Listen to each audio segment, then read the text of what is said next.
محترم ناظرین، ایک واقعہ ہے کہ شہر بلخ میں ایک بہت بڑا تاجر رہا کرتا تھا۔ اچانک سے اس کا انتقال ہو گیا۔ اس نے اپنے پیچھے بہت سارے مال و دولت کے انبار چھوڑے۔ اس کے دو بیٹے تھے، دونوں بیٹوں نے دنیاوی تقسیم میں دنیاوی مال و دولت کی تقسیم کر لی آپس میں، تو دنیاوی مال و دولت کی تقسیم میں کوئی واقعہ پیش نہیں آیا۔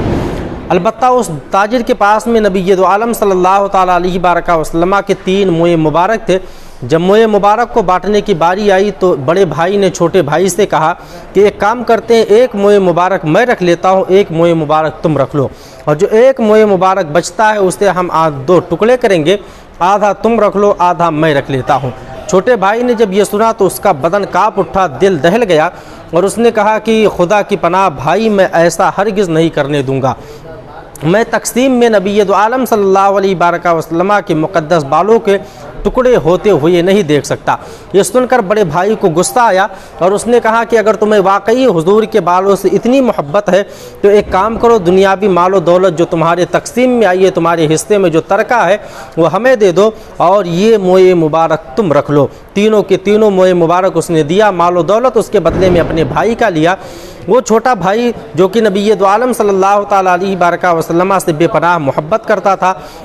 اور حضور علیہ الصلوۃ والسلام سے عقیدت رکھتا تھا، اس نے اپنے حصے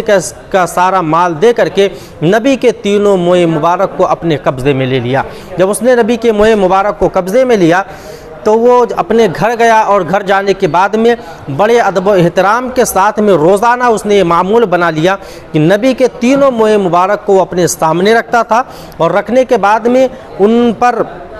درود پاک کا ورد کرتا تھا، اور ورد کرتے کرتے اسے نیند آ جایا کرتی تھی۔ محترم ناظرین، جب اس نے معمول بنا لیا تو اچانک سے نبی دو عالم صلی اللہ علیہ وآلہ وسلم کے موئے مبارک کی برکت سے اس انسان کی تجارت میں، اس کے مال و دولت میں بے پناہ برکتیں ہونے لگی۔ دیکھتے ہی دیکھتے وہ چند دنوں میں اس شہر کا سب سے امیر انسان بن گیا، اور اس کے مقابلے میں اس کا بڑا بھائی جو دنیا کے مال و دولت کا عاشق تھا، اس کے مال و دولت میں دن بدن کمی آتی چلی گئی، اور دیکھتے ہی دیکھتے وہ بندہ کنگال ہو گیا۔ یعنی حضور اکرم صلی اللہ علیہ وآلہ وسلم کے اوپر درود پڑھنا اور نبی کی بارگاہ میں اپنے